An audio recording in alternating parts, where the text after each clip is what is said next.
Welcome, everybody. Welcome to another Community Fit, and in particular, a number one, very first session for our midweek desk stretch, specifically on shoulders and hips. I'm James, and I'll be your host for the next 6 weeks or so. I got to address the elephant in the room. Thank you so much, everyone, for being so patient. We had a little bit of a glitch in some of the communications that went out that said we'd be starting at 12 noon today, and that is incorrect. Thank you for the long timers that joined at 12:15. You know the drill. For those of you who are just joining or maybe just followed the prompt there, we will get that fixed up for the next and the following sessions. So just know that Community Fit, it runs from 12:15 p.m. to 12:45 p.m. via the links that are sent out. So sorry for any glitches, any confusion that may have caused. The other elephant in the room, I'm already getting emails or messages here.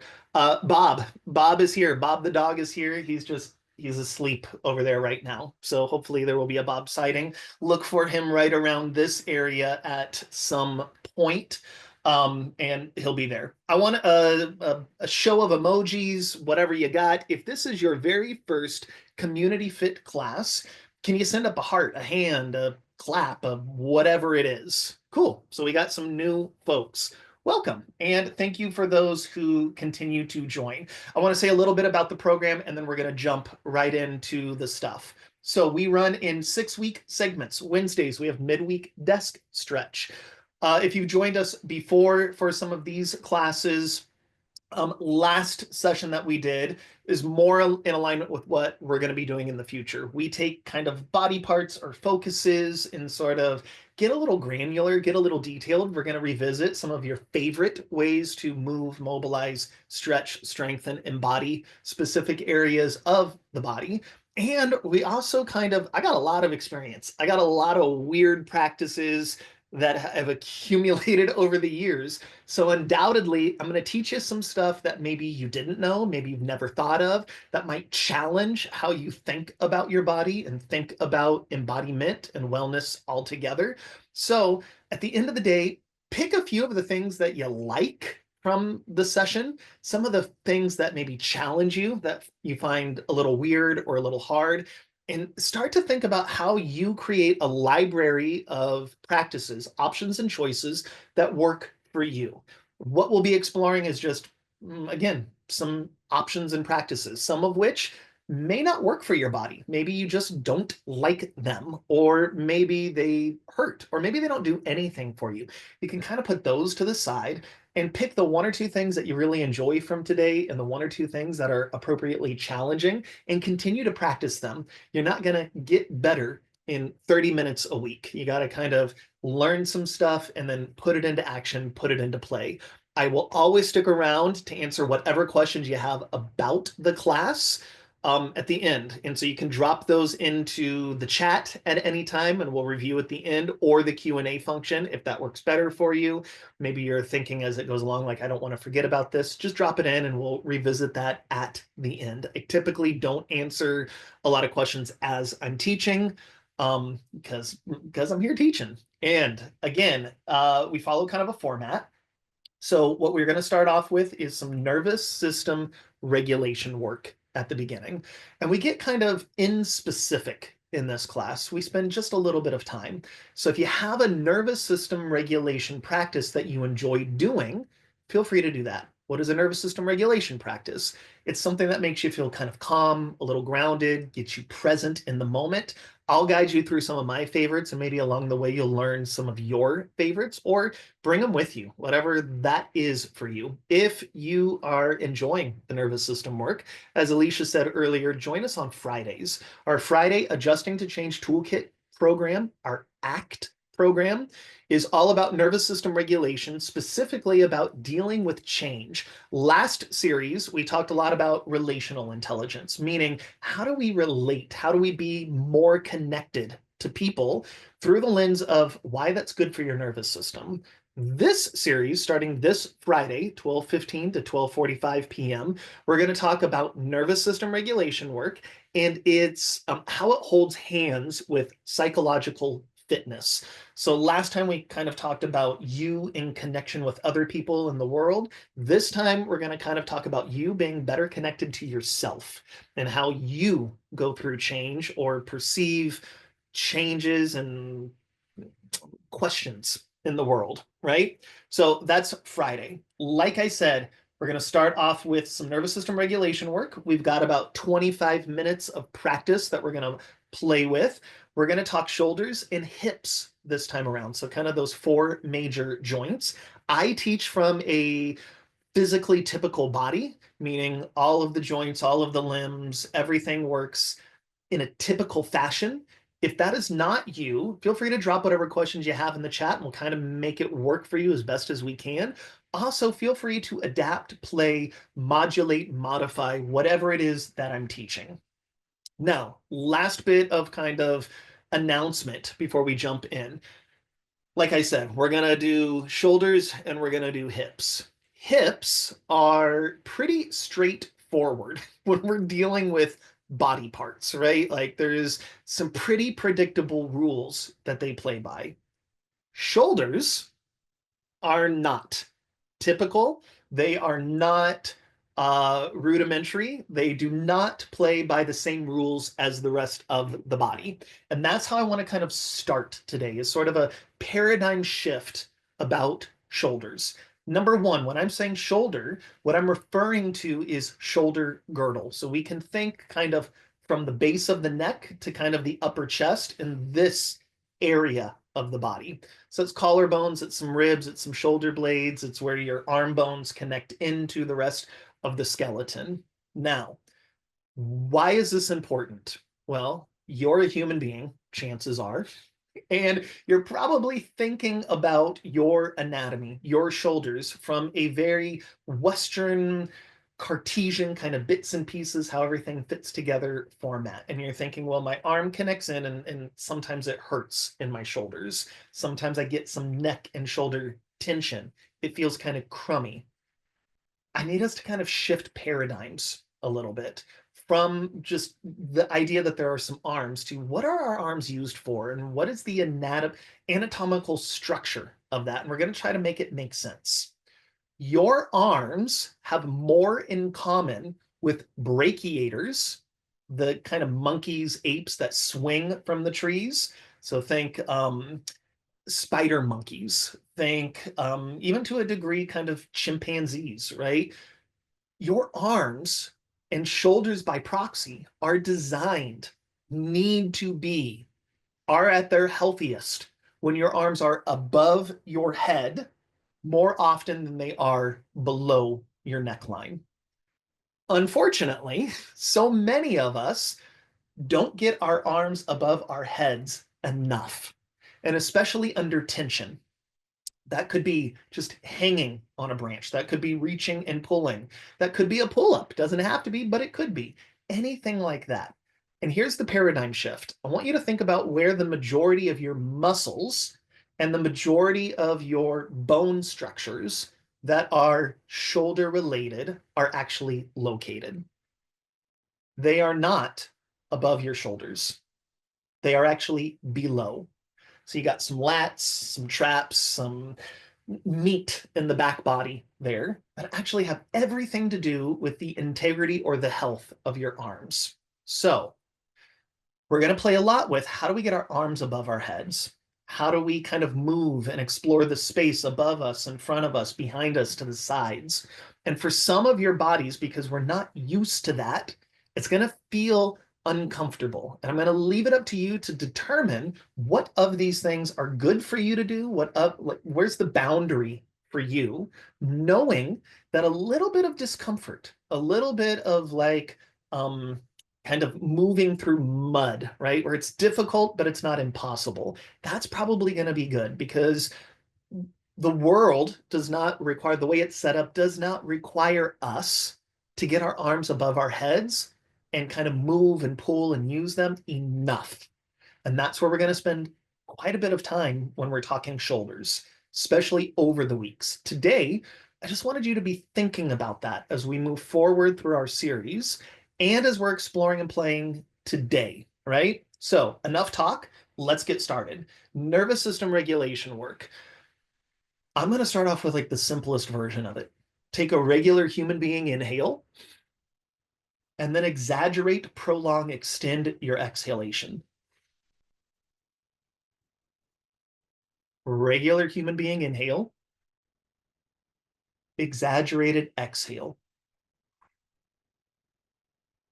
Maybe even want to close your eyes and do that. Maybe you want your hands on your heart or your chest as you do that.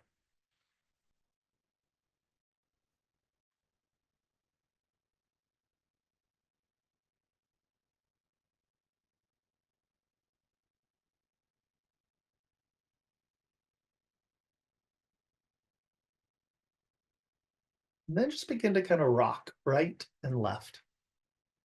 Maybe still extending that exhalation.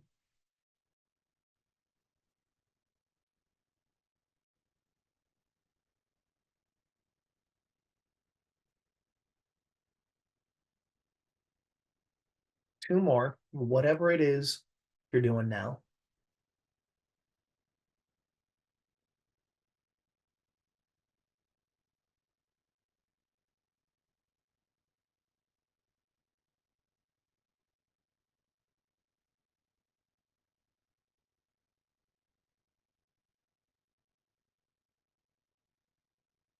Good. Kind of ground yourself, be present. You just kind of notice the flavor of your shoulders and your hip joints right now. Like what feels good, what doesn't feel good, what are you hoping to be different at the end of the next 15, 20 minutes or so. And then we're going to kind of bridge some of the nervous system work into shoulder work. And here's what I mean by that. So you actually have muscles on the top of your neck, kind of neck shoulder area, that are involved in very specific forms of breathing. Specifically, they're really, really handy if you're doing a lot of like heavy lifting or you're doing a lot of running. It's like a secondary version of breathing, right? Where when you inhale, your shoulders will kind of rise up towards your ears, and on exhale, they're designed to sink. Now, that's sort of a stress version of breathing, and there's an appropriate time and place for it. But so many of us end up doing that when we're like working on a computer or just living life. So, one of the best ways to kind of metabolize some of what you got going on up here is a very simple breathing exercise. When you inhale, feel your shoulders kind of pull upwards towards your ears. Exhale, consciously let them sink, soften, and widen.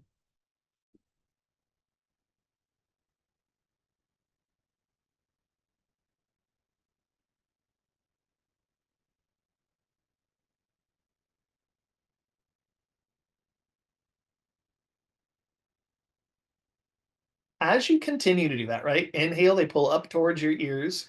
Exhale, they sink, soften, and widen. Maybe if you're a visual person, you're also thinking that as my shoulders soften and sink, my neck gets a little longer. And maybe the visual is like a turtle kind of pulling its head out of its shell.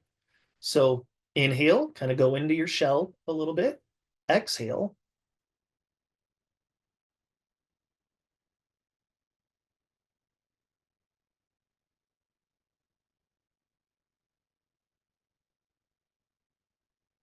one more of those.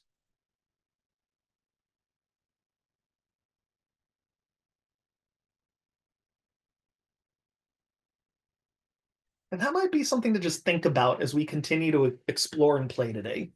Am I allowing things to sink, soften, and widen? Do I have my long turtleneck, right? Then bring your hands together, get them warmed. Take your dominant or favorite hand and place it on the opposite collarbone, right? So for me, right hand, left collarbone.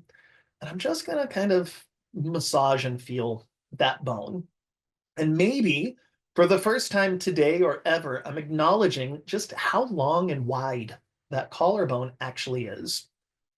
Now, from a really nerdy perspective, right? Like embryologic, how you came to be here perspective, your collarbone is the governing bone. It is the governing in charge structure in your body for how well your shoulder works or doesn't work. It is not a muscle. It is not even your shoulder blade.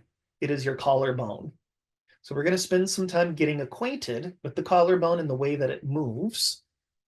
So let your hand rest on the totality of that collarbone, maybe palm kind of near the middle portion or chin portion, fingertips towards the shoulder portion. Just let it rest. Then go back to that breathing exercise. Inhale, feel your collarbone lift up into your hand. Exhale, feel it soften.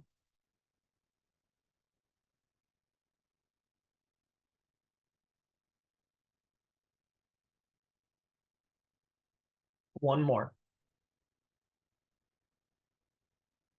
Now, for some of you, that might be enough. And if that's you, stay there, do that. Like that's more than enough for a lot of people. For other people, we're just going to start to move that collarbone kind of indiscriminately all over wherever it wants to go underneath your hand. Now, chances are you feel a lot of movement at the fingertip, right? It's like the shoulder wants to move. But can you get the collarbone that's underneath the palm of your hand to move more? And that might be up and back and forward, wherever it wants to go. No rhyme or reason. Not doesn't have to be circles, doesn't have to be squares, doesn't have to be up and down. It could be all of the above. You're just going to take an inventory of where does it want to move, where can it move, where does it not want to move, and where can't it move, and just kind of catalog that. We got a bob sighting. For those of you waiting, bob sighting number one. There are the hearts, Bob. You got some hearts.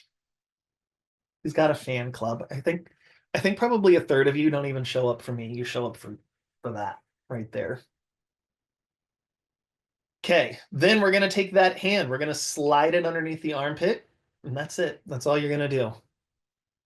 Governing bone structure, governing nervous system structure, or what your body wants to protect, what your body wants to keep safe, is quite literally your armpit, right? You've got some lymph systems, that's the drainage systems, but more importantly, you've got a neural plexus or a juncture, sort of an intersection of nerves underneath your armpit.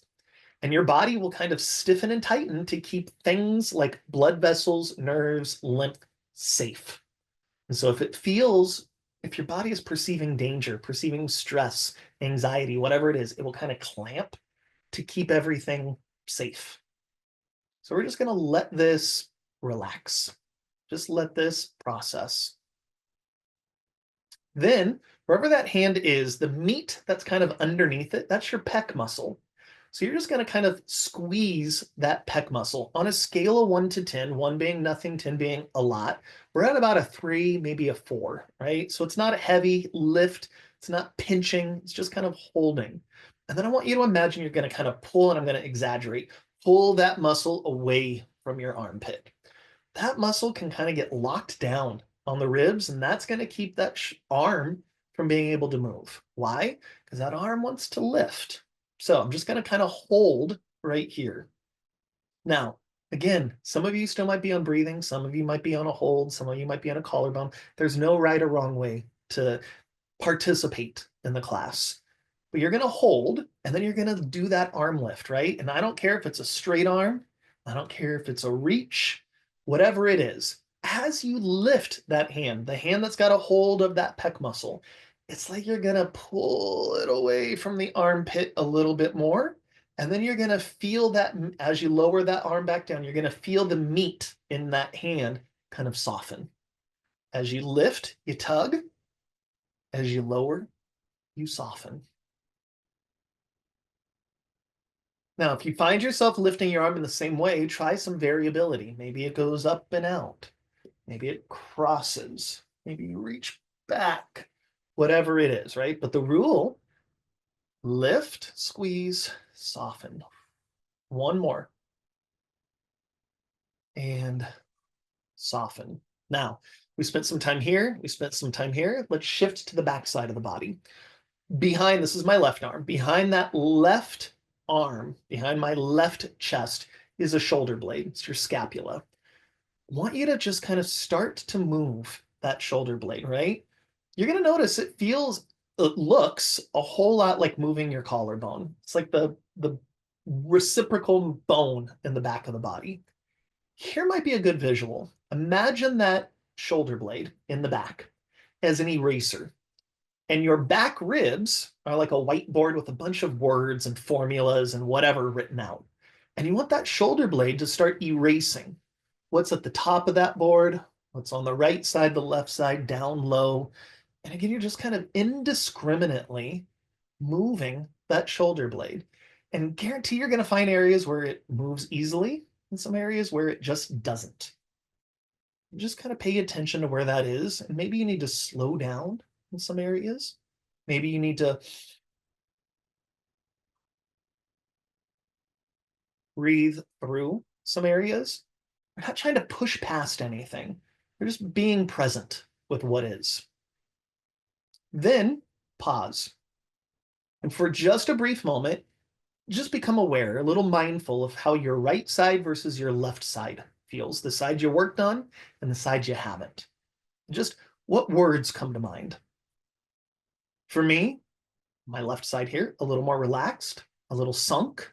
It's a little wider, a little longer. I can feel all the way down into some ribs. I'm just more present in this side.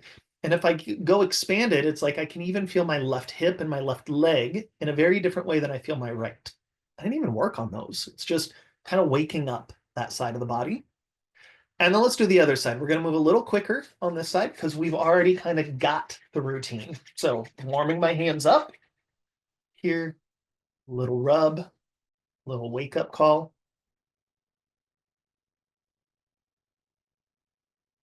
A little movement, indiscriminate, collarbone, noticing all the bits and the pieces. For me, this collarbone on this side is always like a little more stuck. And having said that, it moves, it has a greater range of motion than my left one. My left one has areas that it just won't move into. So we're not looking for symmetry. We're just paying attention to the reality of what is.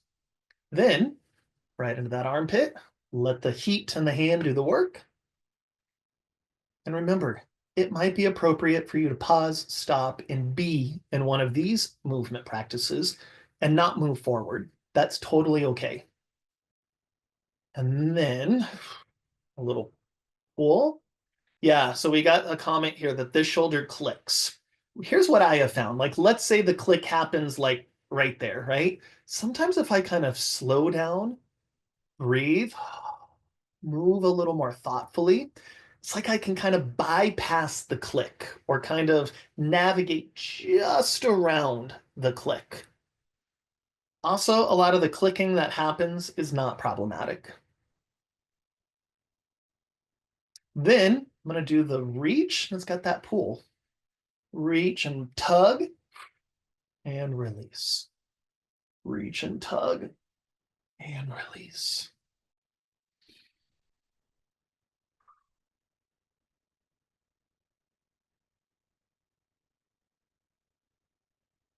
And then turning the attention to the back side of the body, just like a little shoulder blade movement. Kind of, again, you can just, everyone embodies a little bit differently, right? Like if some people that are just, I just want to move. I don't want to think about it. I just want to move. Totally fine. If people like me who are like, what's the visual? What's the image? What's the thing I'm concentrating on? And that for me is shoulder blade as an eraser. None of them are right. None of them are wrong. It's getting the job done. It's how do you need to enter into the practice?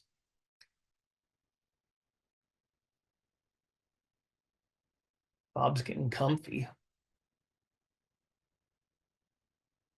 And then just paying attention for a moment.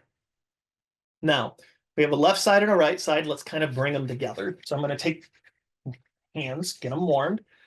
Got my chest bone right in the middle, and I can just kind of do a little wake up on that. Do a little like patting. Can take some fingertips,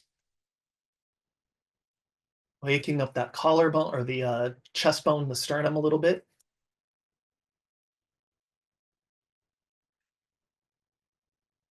Then we're going to put some tension into all of this.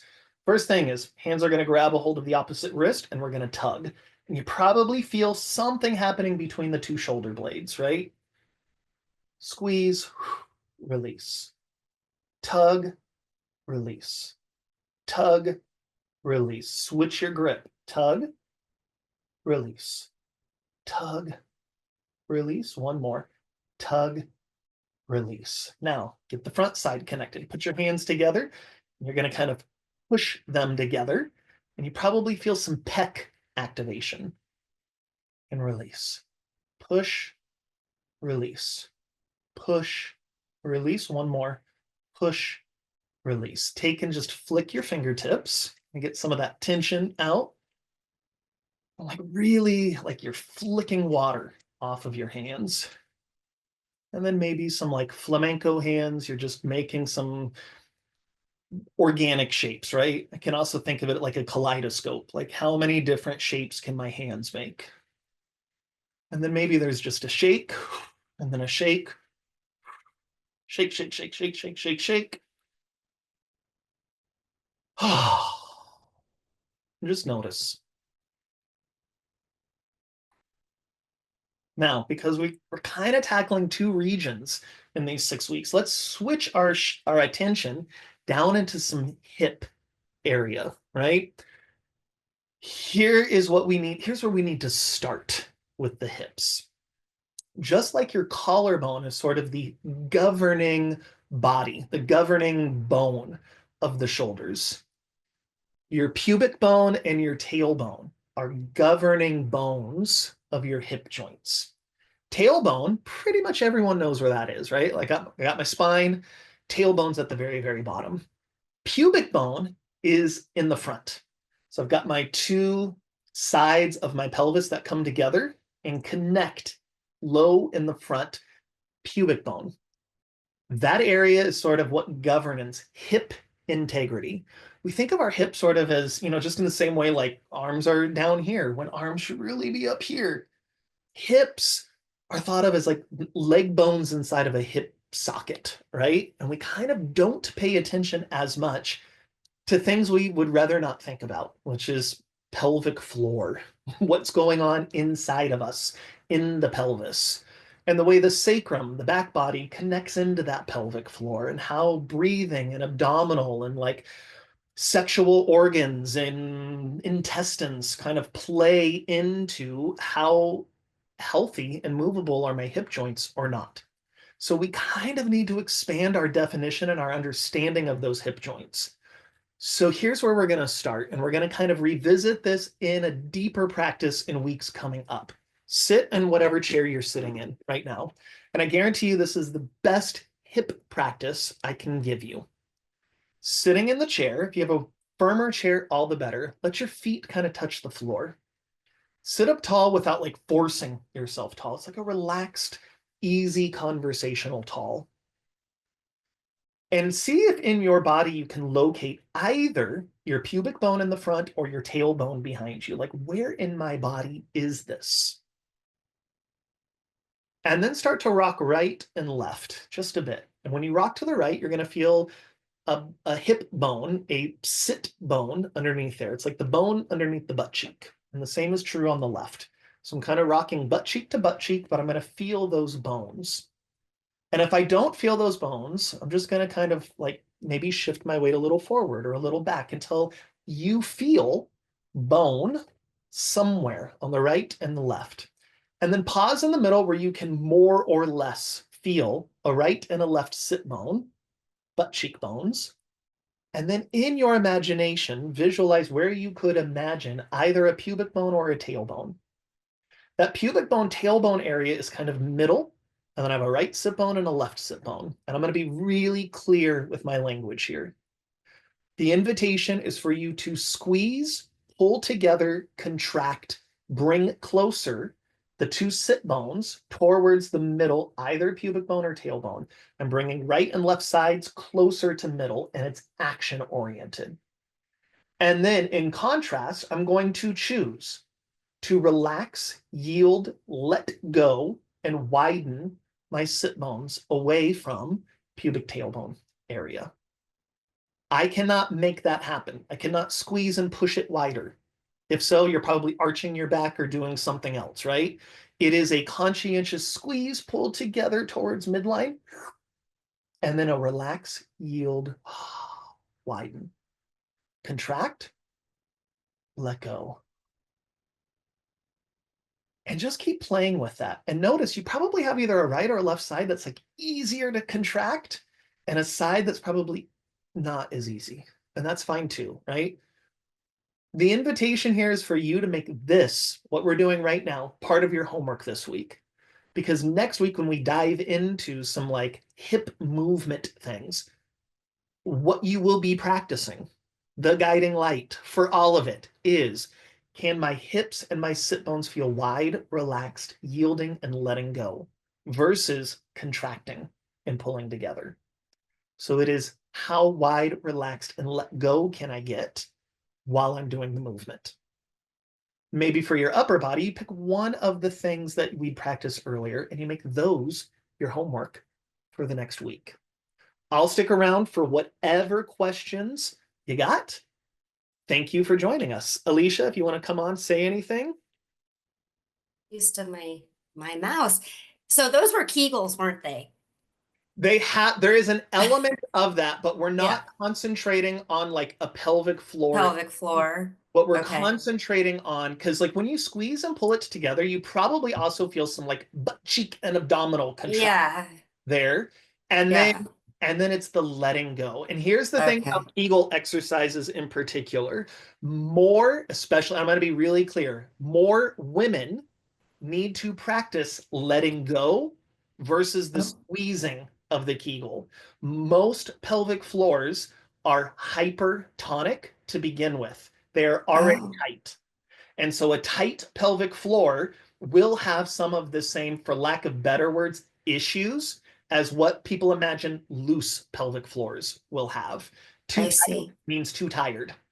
And so Okay. knowing the distinction of what it feels like to be contracted and what it feels like to yield is, because neither one is better or worse. We need them for both. Right.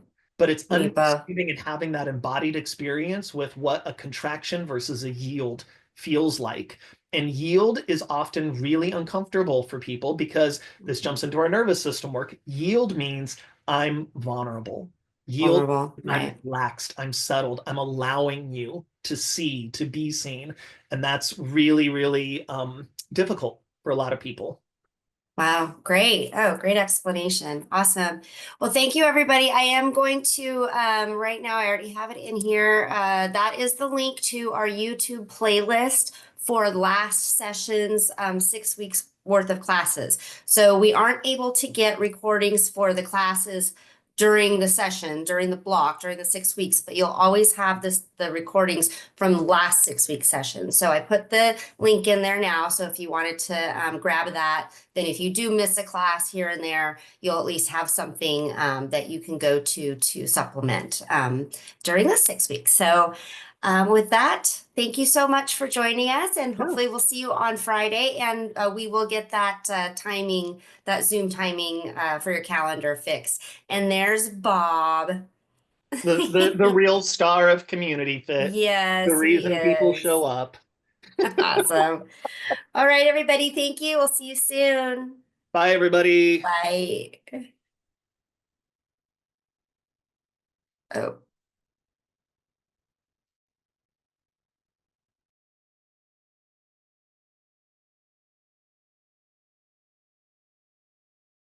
unmute. Veronica, if you're still there, I just didn't want the Zoom to shut off before I got an answer to you. Um, you should have received, if you received the link for today's class, Raymond, can you tell me, are there two different links or is it the same link? For today's class, or do you For mean for for both? Friday's class, There are two Veronica's different looking links. for the Friday's link. There are two different links. Oh, okay. Can we send her, Veronica, you want to put your email in the chat and we'll make sure to send you the other link as well.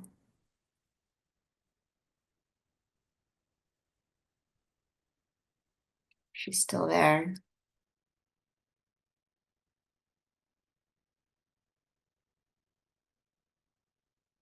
Is it possible, Raymond, that someone might get one link and not the other, one email and not the other?